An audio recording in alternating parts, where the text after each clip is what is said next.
It's Georgia, Alabama, and Ohio State, and then everybody else. That was what Bill Connelly told Paul Feinbaum last week when talking about the 2022 season. And it's a topic we've discussed here a long time. And then Bill said that we can quibble about the order. I'm on the same page with him. Obviously, you've heard me talk a lot about this um, over the last few over time here lately, but these three programs have separated themselves on the field. They're the only three teams that have played for the national championship in the last 2 years. And in recruiting, of course, and one has everything to do with the other. I mean, you can't, you really can't see it any other way. If you don't recruit, you're not going to be able to have the sort of success that these programs have had. And the one thing Ohio State is missing lately under their current head coach is a national championship. Obviously, Nick and Kirby have won national championships at the places that they're at right now. But it's uh, it's a conversation that is not um, real easily listened to around the SEC because if you're not Georgia and Alabama, um, there's a lot of pride at places like LSU and Florida, but they're not where they need to be right now. Texas A&M is the curious case right now is Texas A&M.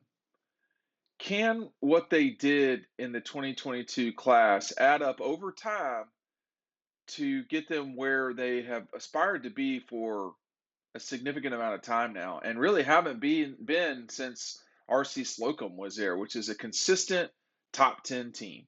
I mean, we've not seen that from Texas A&M for all of the talk and all of the money spent. It's not happened yet. Now, it doesn't mean it won't, because you got to do what they've done in terms of the investment in the program, but they haven't gotten there yet. Why? I mean, we've talked about DAWGSTRUCTION. Make sure you're picking it up down below. The link is down below. When is Texas A&M going to have this moment? They've not had it, and I don't know if they will. I mean, obviously the West is much more difficult than the East. I don't think there's anybody that's disputing that. But Texas A&M has had one season under Jimbo that was memorable in some way, which was the Orange Bowl year against North Carolina when they beat North Carolina. Um, but they've not had their DAWGSTRUCTION moment. You can pick it up with the link down below. I think Ohio State is probably the number three in this grouping. I would go Alabama number one, Georgia number two, and then Ohio State. And I would probably rank the programs that way for now. How much longer we can say that Alabama is in front of Georgia depends on what happens as we move along here. I mean, the you know Alabama folks are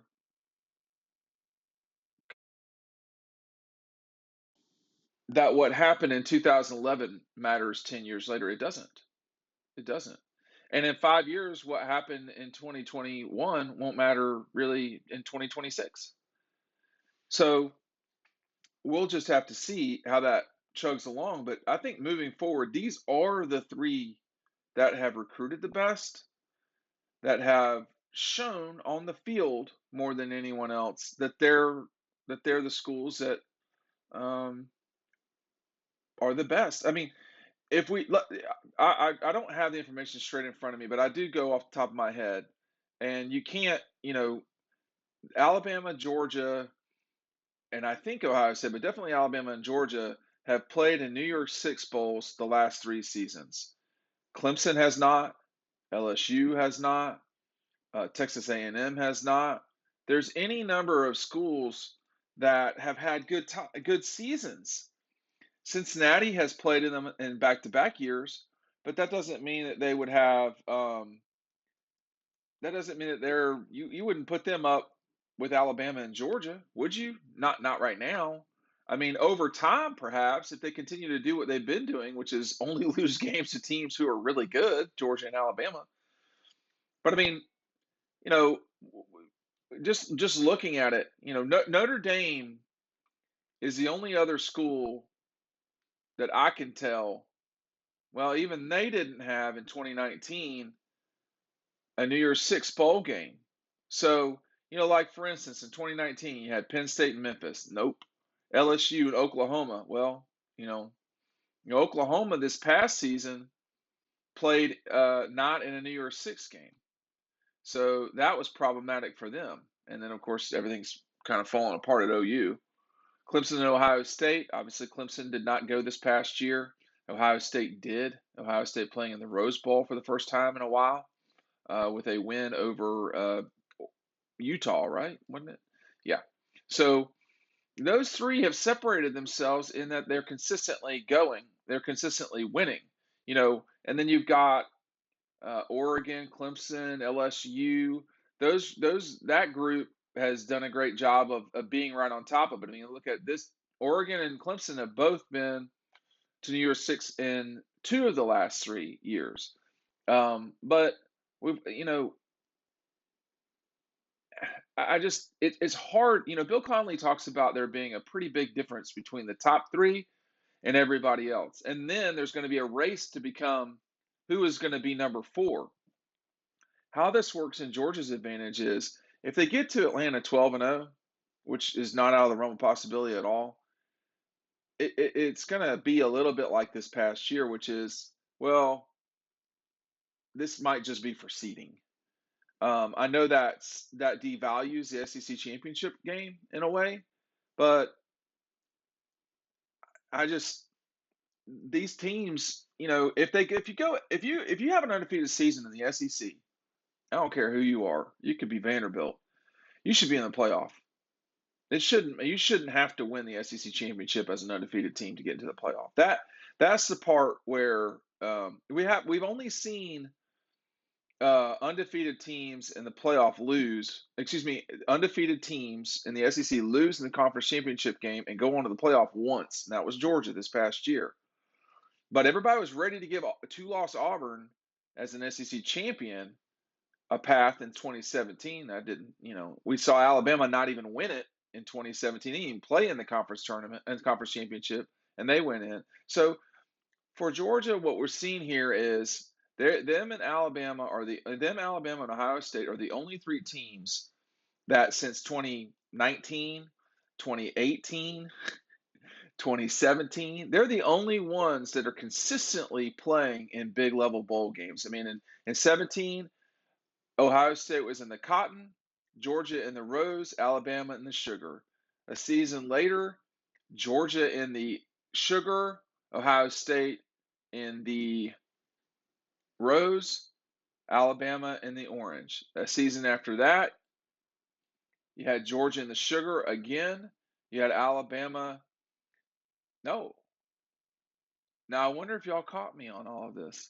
The only 2 teams that have been in the last 3 seasons are Georgia and Ohio State. How about that? So see how wrong we can be? We just assume Alabama has had a great run. Well, as it turns out, they did not get there in 19. I forgot. I cannot believe I forgot because we were getting ready for the Sugar Bowl and we're going to go and we were watching, of course, Alabama completely dismiss Michigan almost as bad as Georgia did Michigan this season. Probably worse, actually. But these 3 programs, I think, have really separated themselves. Forget the New Year's Six thing. I was wrong about that. I was right about Ohio State and Georgia, but Alabama did. They went to the Capital One Bowl in 2019. They are the only 3 teams that have played for the national championship here lately, and Georgia's the only one with Ohio State who have been consistently in the New Year's Six since 2017. So if you broaden it out to 2016, then you would say, yes, it's Alabama, Georgia, Ohio State, and you'd have to include Clemson because they've only missed it once, which would be the year this past year when they went to the Cheez-It Bowl. Things not quite the same the way they used to be, but I do agree that it's those 3 teams, and I think they've proven it on the field consistently over and over again. And for the most part, they have had. I'm not aware of the 3 of those having uh, a recruiting class outside the top 5. Now that's possible, but I don't recall that being the case in terms of a consensus team outside of the top 5. You tell me what you think. Do you think those 3 are the top 3 teams in college football, and then there's a gap. That's what it seems like to me. But you let me know. And while you're at it, make sure you're clicking on DAWGSTRUCTION. You see it right there behind me. We'll see you on the website. Thanks for watching.